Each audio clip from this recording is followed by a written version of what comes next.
My name is Promise Kunene, aka Trouble. I used to go to school like I'm going to school, but I would end up in the yard of the school on the side of the gangsters, and gambling and so on. I was the one now opening the door, starting the car.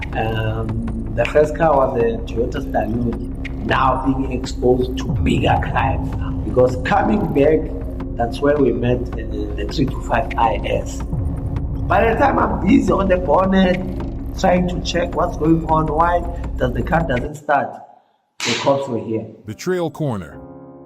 Journey into the dark side of trust. My name is Promise Kunene, aka Trouble.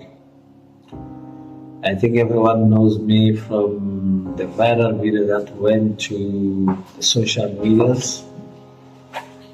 A guy who's talking about the BMW 325 IS. I grew up in a township called Soweto in Gauteng, located at Orlando East. That is the southwestern township, the first township in southwestern township. So I started my school at Lireshe Lower Primary School, where I did my sub A, sub B. I started 2, started 3. I was doing good because I was clever at school. And I passed my studies on a high,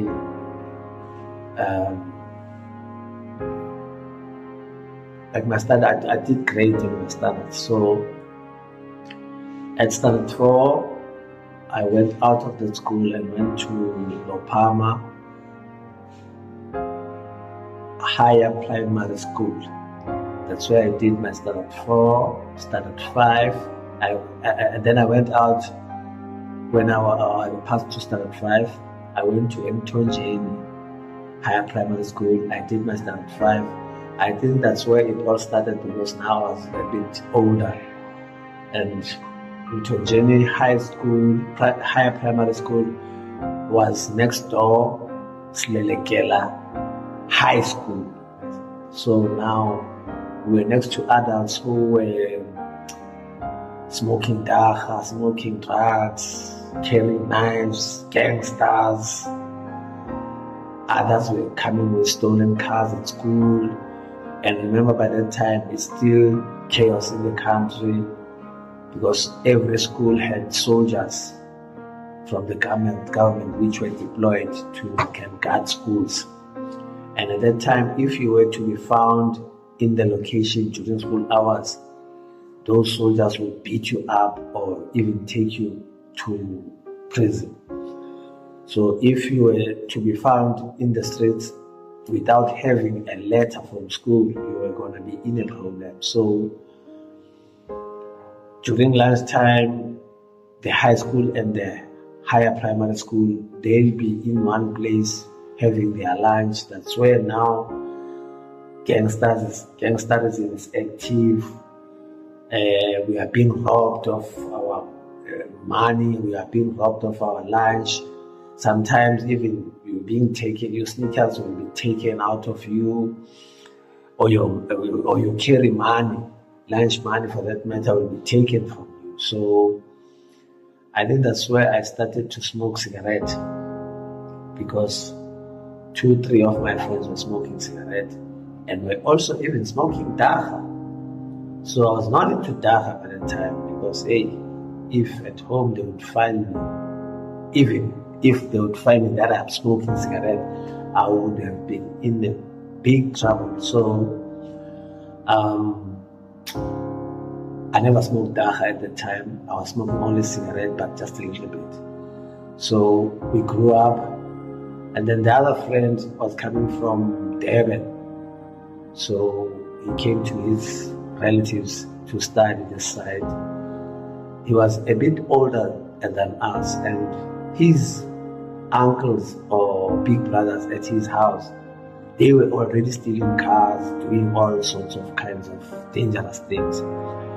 So I think he's the one who influenced me, because we used to go at his place after school just to go and chill.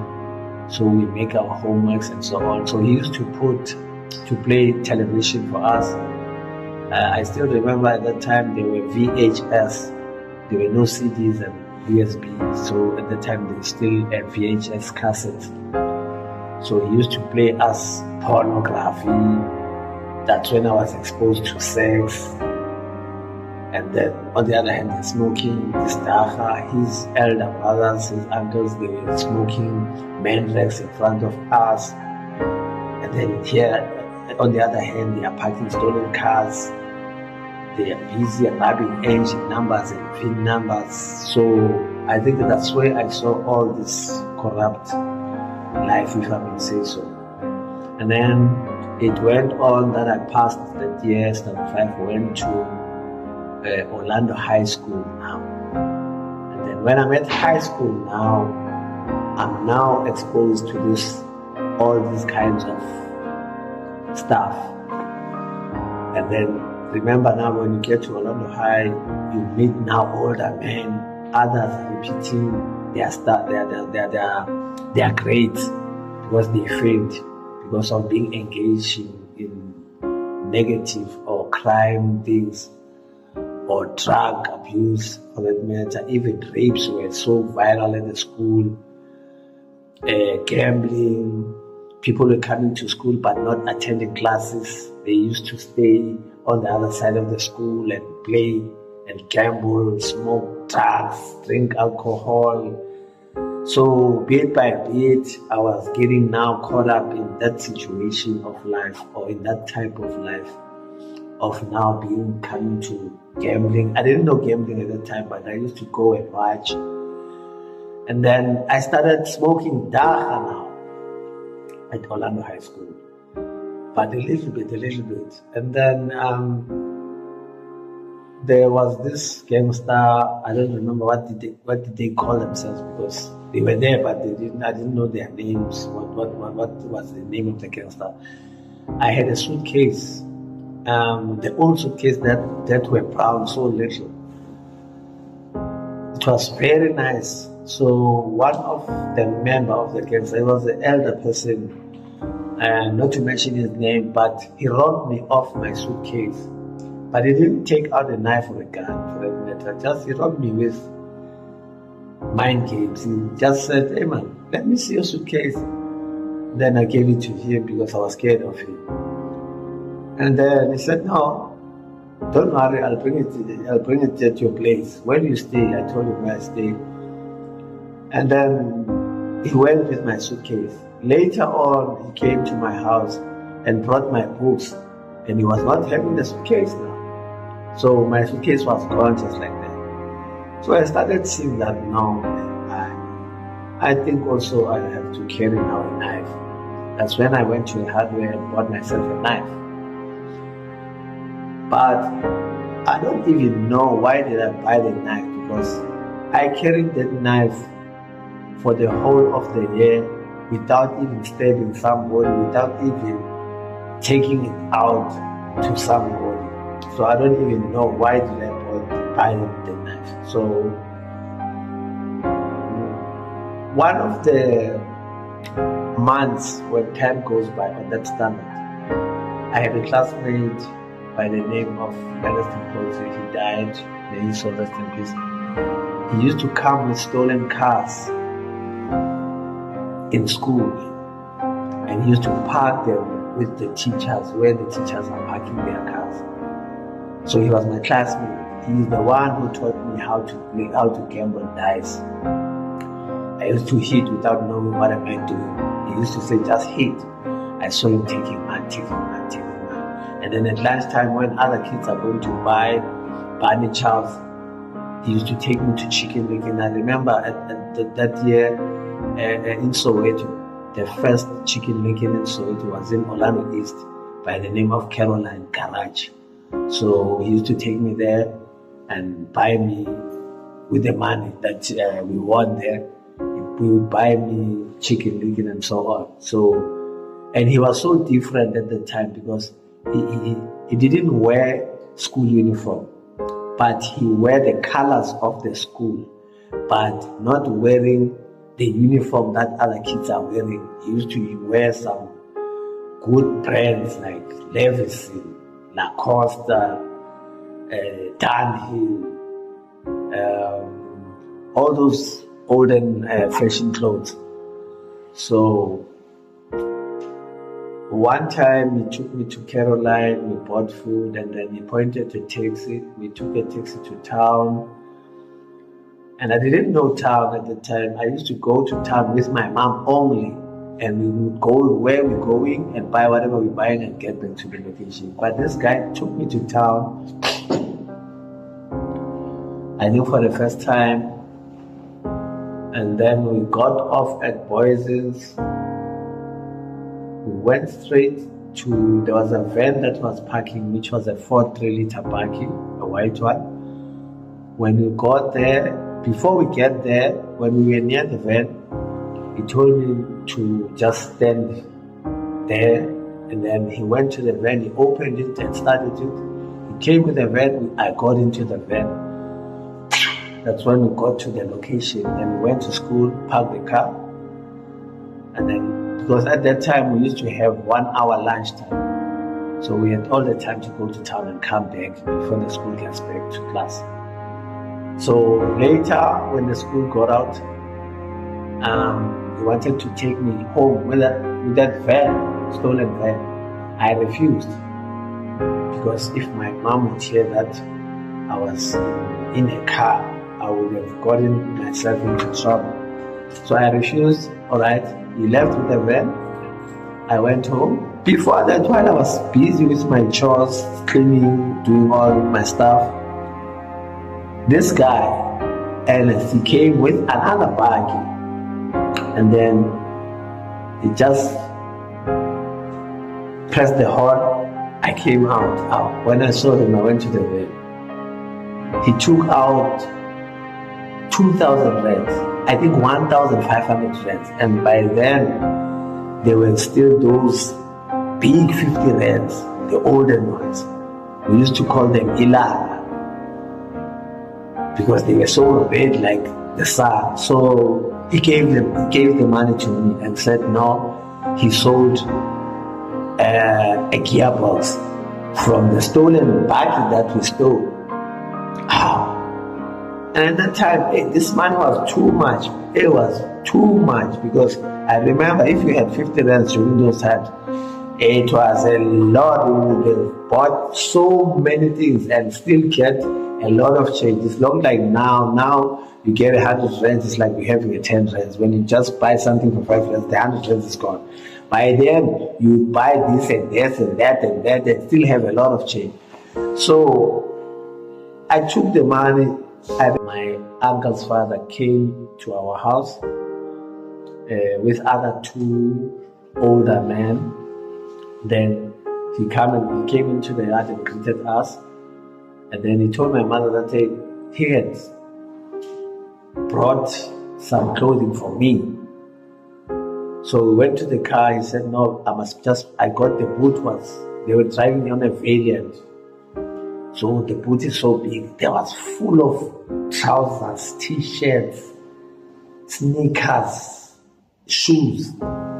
So those things were coming from the shops that were breaked by the other 2 guys that he was with in the car. So I chose the clothing, but unfortunately most of the sizes didn't fit me. But I got that 1, 2, 3 nyana trousers, 1 nyana t-shirt, 1, 2 nyana shoes. And then he told my mother that look, some of the clothing didn't fit your son, so I'll come back during the week with other clothing, because now I already know what sizes that he wear. Then they went away. So now, what came to my mind was, I saw an opportunity to use that money that I've starved, that I don't know how to use it. So I got an opportunity to go and buy myself clothes. And then when I'm asked, where do these clothes come from? What would I say? They come from my grandfather, the uncle of my father. And fortunately, Monday came, Tuesday, I told Ernest that day, I want you to take me to town. I want to go buy myself clothes. He asked me, hey, now why are you going to see to your parents? I told him that my grandfather came to our house and brought me clothes, and he said he's going to come with other clothes during the week. We went to town, I bought myself clothes of my choice. Then we came back. I spent something like 700 rands. 700 rands during that time, it was a lot of money, because even all-star sneaker, at that time it was 32 rands. The boots, the one that is on the, it comes from the ankle, it was something like 18 rands. So I got a lot of clothes. Then when my mom came back, finding out that they were new clothes, he asked, where does these clothes come from? I answered, they come from my grandfather, which is my uncle's father. He didn't worry, because now, she believed and didn't worry, because now, she wouldn't now have to worry about buying me clothes now. There's a lot of clothing. So she would save her money to do other stuff. So, and later, the other week, my grandfather came back again with other clothing. And luckily, my mother was not there. I picked up stuff, now I had a full wardrobe. I had clothing, maybe that would have lasted me something like 2 years. So now I was looking like a clever now, because now I was starting to wear those all-stars and just to look like other kids. So yes, I remember that year, Nelson Mandela, our late former president of South Africa, when he came out of prison, I think that was 1990, 10 February, if I still remember. So on that day, when he came out, I think a week later, they said he was going to Soccer City FNB Stadium. By then it was called FNB Stadium. So they recommended that all schools should go, all high schools specifically should go to FNB Stadium to see Nelson Mandela for the first time. So when we went to FNB Stadium, I think on that day, that was my last day to attend class. But at home, they didn't know that I was no longer attending class, because I used to wake up like any other day, wash myself, wear my clothing. Now I wasn't wearing school uniform clothes. Now I had changed to wear BETRAYAL, but with the colors of the school. So I used to go to school like I'm going to school, but I would end up in the yard of the school, on the side of the gangsters and all gambling and so on. Now I wasn't going to class anymore, I wasn't attending class anymore. So I started engaging more into crime with this guy that I was talking about. So we stole cars. Maybe I stole 4, 5, 6 cars with this guy. And then unfortunately, along the way, because now he was a bigger guy than me, he used to have his other friends stealing with them on the other hand. And then at school, he takes me to go and steal. So they stole a BMW when I heard the story. Because I remember it was on a Friday, I heard gunshots at night. And then when we went to school the following week, I heard that your friend had died. They shot him at night. Police were chasing him. So now a life of crime stopped, because now I had no one to go and steal with. But I already knew people who are doing that, because they already know me because of their late friend. So it went on and on and on until I met another guy called Ura. Suna was now exposed to the life in Hillbrow. He used to steal cars, but he wasn't that mastermind. He was still an amateur. So because I saw what Ernest was doing, I was like, now, and I knew how to drive, because at home there was a doctor who was working at Baragwanath Hospital. He had cars. In fact, he bought a car, drove it for a couple of months and sell it, buy another one. So I started teaching myself how to drive with his cars. So I could drive a car by that time. So Suna took me to Hillbrow one day. We went to a bar. We drank. Later on, we got into the streets. I was the one now opening the door, starting the car. Then we drove off with the car back to the location. The first car was a Toyota Stallion. The Toyota Stallion, when it came to the location, there were bigger guys now who were doing robbery at that time. So they had been looking for transport to go and rob. So they heard that I had a buggy. So they came to me and asked for transport. I agreed. Then we set up the time that we would go around 4. And then around 4, these guys came. They were having cards. We went to town, Boises, and then I was driving. I parked the buggy next to a pharmacy. But now the pharmacy that was supposed to be robbed, already at that time, it had already been closed. So they decided that no, let's go back to the location. Then others said, no, we can't go to the location without having nothing on our hands. Let's just drive around and see maybe we can hijack or do something. I think that's where it all started. Now being exposed to bigger crimes now. Because coming back while driving around the Saba, that's where we met the 325 IS, the one that everyone knows me of. I think that's where we met that car and hijacked it. And then I got out of the van, somebody was driving to the location. I was now the driver of the BMW. Goes to the location. I think everyone knows what that BMW does. So we went to the location. So like the hype was so live, excitement, and by that time, I think that car was the car of the year. It's the year that it got out. So even in the location, we were the first people to come with that car in the location. So like every gangster that saw us, or everyone that is involved in crime that saw us driving around in that car, was like, wow. So everyone and anyone had noticed me that now, hey, I'm like a bigger now criminal.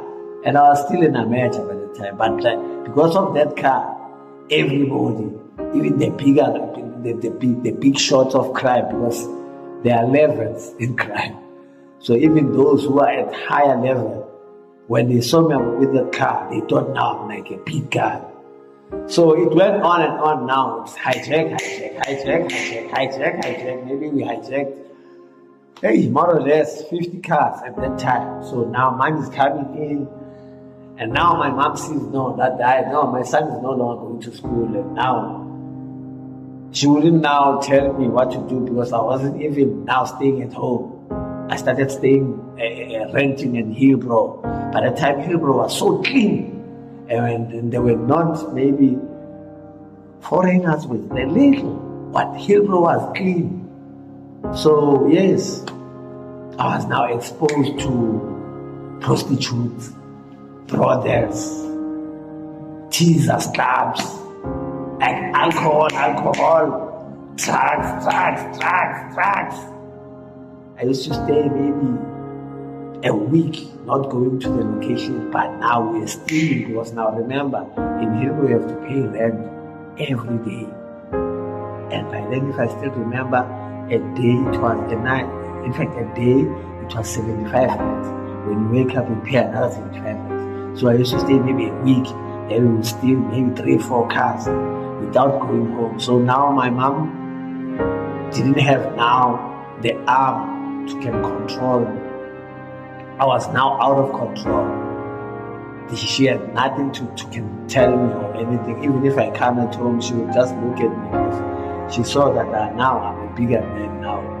I come with cars and I haven't worked. So I was exposed to that life just like that.